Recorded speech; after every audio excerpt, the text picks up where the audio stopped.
there's a lot that goes on in the whole backdrop to this story. There's all the relational pieces. And we see all the connections between people and authority structures that are going on in here. And the church has spent a long time trying to really understand what the impact and need for the crucifixion was. Back in some of the early arguments, Origen was of the opinion that this was a lot more about ransoming us from the devil, being trapped in this contract. And it wasn't until the Middle Ages that we end up with this idea of salvific suffering decreed by God,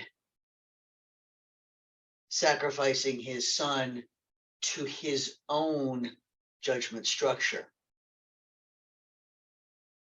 And it won't surprise you a lot to know that I don't hold with that.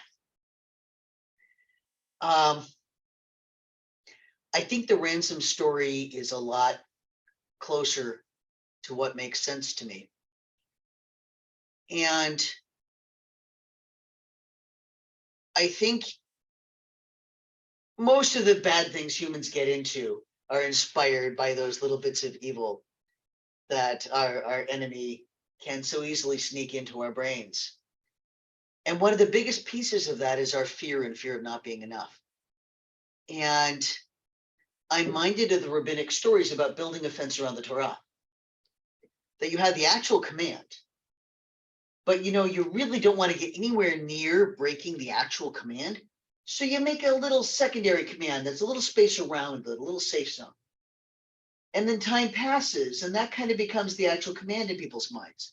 So you build a little fence around it to make a little safe space, just so you don't ever transgress against the command. And you end up with these layers and layers out.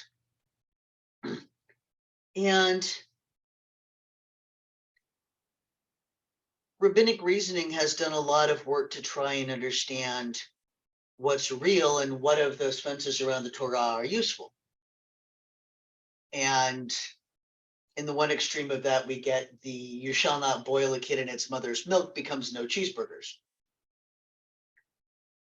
But you'll note they too have stepped away from blood sacrifice.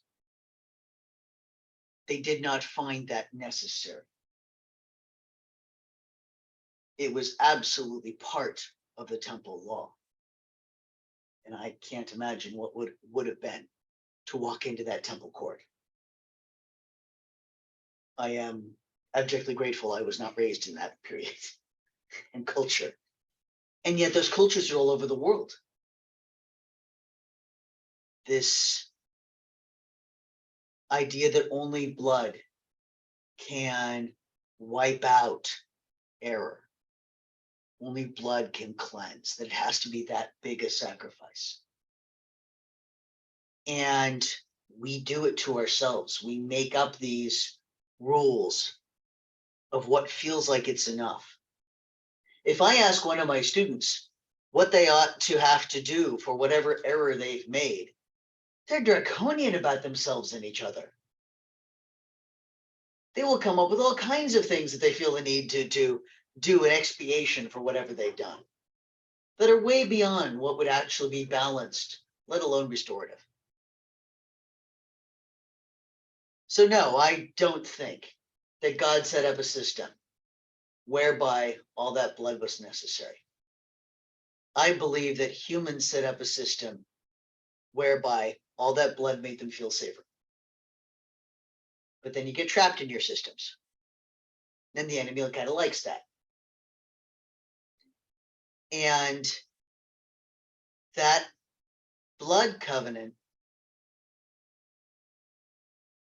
is what Jesus needed to so roundly fulfill and complete that it could be put down. that unsafe feeling that needed that litigious, legalistic, blood for error thing could say, okay, that's enough. We can put it down. I do believe that that crucifixion saved us, but I don't think it saved us from God. I think it gave us something so shockingly clear that we could move on. And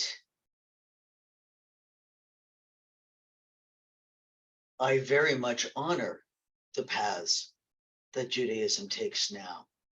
And I'm rather glad that they also no longer feel the need to do that. They didn't go back to Samaritan worship and pick the nearest high hill to keep doing the blood sacrifice on.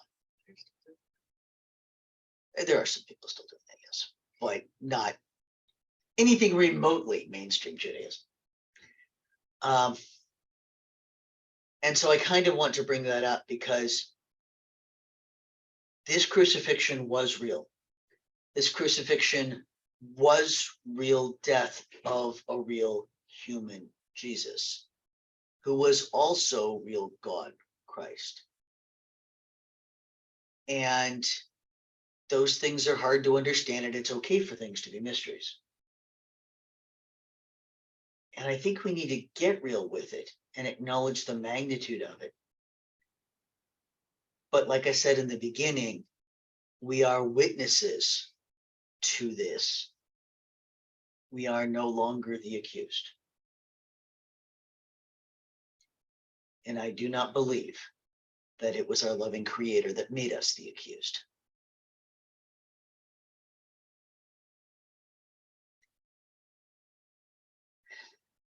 So those are my thinkings on this day. It's real and it's heavy. And yes, God gave God.